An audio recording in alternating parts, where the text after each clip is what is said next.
Fortunately, though, there's a lot of research on procrastination and research that can actually help.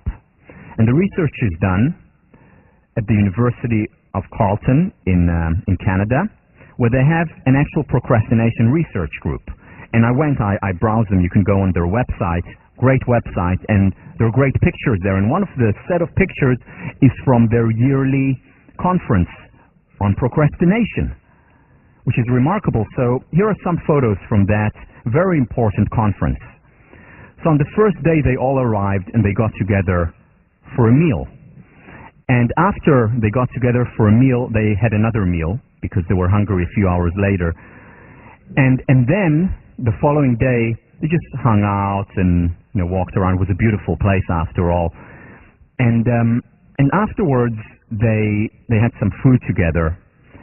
And then food begets food, so they ate some more.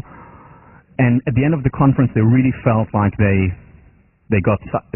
accomplished a lot. They practiced what they preached, so they had a photo and all of them together right here.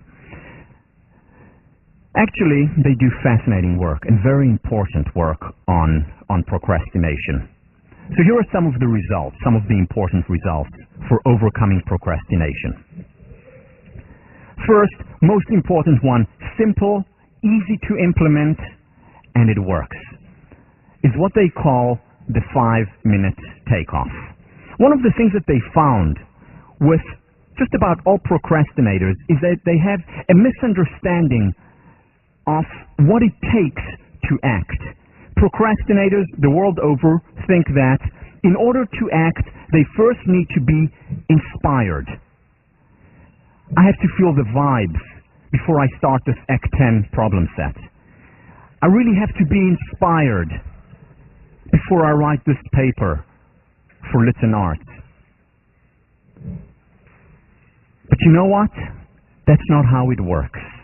That's not how it works. It's not about first changing our attitude, i.e. becoming inspired, and then acting. It usually works the other way around. We first need to start acting behavior that will then affect our attitude. Because very often once we start, we're on a roll. Or sometimes, a few times during, let's say, the 9-minute sprint, we have to restart the 5 minutes. Now, I don't know if you've noticed this, but if you haven't, it's something that I'd really like to share with you. By now, we know one another pretty well, or you know me pretty well. So, if you don't know this, I think you should know this. I am extremely passionate about positive psychology. I love positive psychology. But sometimes when I get up in the morning and I write something about positive psychology or prepare a lecture on positive psychology or read positive psychology, sometimes I don't feel like starting. This was actually a very big surprise for my wife, and it only came up just a couple of years into our marriage, where I told her, sometimes I really don't feel like getting up. She said, how's that possible? I mean, you get up in the morning and then you go to your computer and you start to work on it. Yes, exactly, because I know the 5-minute takeoff. And sometimes within a 90-minute session, I have to do another 5-minute takeoff because my energy levels are drained. So either take time off to recover, or if I think that it's just procrastination, I say, okay, for 5 minutes, just push. And very often that 5 minutes starts an upward spiral. Not through the mind, not through the heart, through action. The 5-minute takeoff, probably the most useful technique for overcoming procrastination. Just do it, in other words. Reward yourself. Businesses are built. Can you imagine a business without a reward? Well, think about the Self Inc. You're a certain business. You want to motivate yourself. So reward yourself. Okay, I'm going to do 3 hours of work now, and then allow myself a 3-hour meal in the dining hall as a reward. Or I'm going to really work hard on Friday so that Saturday I can go out. That's okay. We do it in every other place. But no, again, we say, no, I need to be inspired for this problem set. Yes, sometimes, but sometimes we're not that inspired. and rewards are certainly legit and important. Go public. Throw your knapsack over the wall. Tell people what you're going to achieve. This is exactly what I did in 1995 when I first decided to teach workshops in psychology. I was working in Singapore at the time. I called up my boss, Mr. Hugh Hong, and I said to him, Hugh, I want to teach a workshop, or 2-day workshops, one on leadership, one on the pursuit of excellence, on success. And he said, that's great. I think it will really help the employees. When do you want to do it by? I said, July 1. This was January of 2005. And he said, fine. Put down the phone. I called him. I was here at the time. I called him up. And as soon as I put down the phone, I said, oh, shoot. What have I just done? One of the best things that I ever did. Because I went public with it. I threw my knapsack over the wall, and I had to start working, whether I liked it or not. And that helped me overcome procrastination, because I knew that I wanted to teach at some point, but when I went public with it, in a sense, it forced me to do it. And I gave a workshop. It wasn't the best workshop in July of 1995, but I did it, and I worked extremely hard toward it. The team approach. The best predictor, for example, of maintaining an exercise regime is doing it with other people. Now, this is not right for everyone.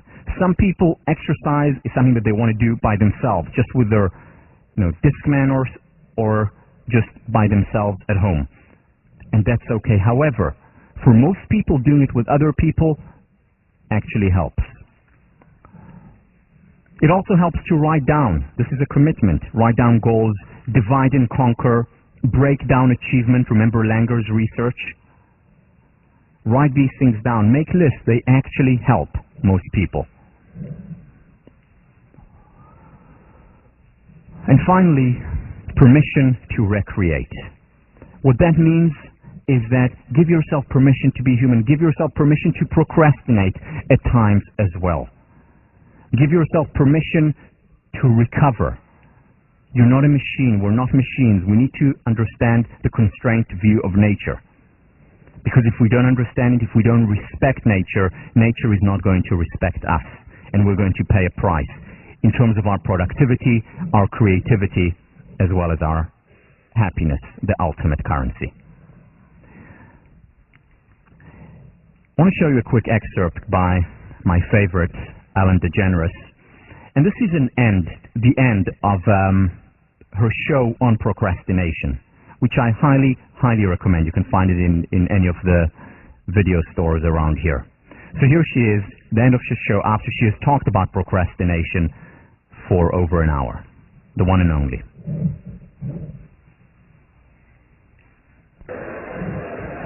We're doing all these things to squeeze things together so we can save time. And I don't know about you, but I don't have any more time. I have less time. But let's just say we could save up a whole chunk of time and set it aside. You know what we do with it? Nothing. Nothing at all. Isn't that the point, to be able to do nothing at all? But we're not guaranteed that later on chunk of time. All we have is here and now. And that's why procrastination feels so right.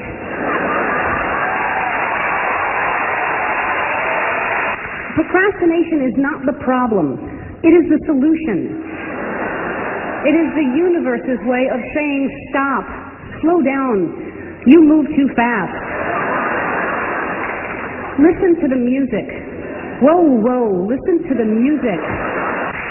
What I'm trying to say is, if you leave here tonight and you don't remember anything else that I said, leave here and remember this. Procrastinate now. Don't put it off.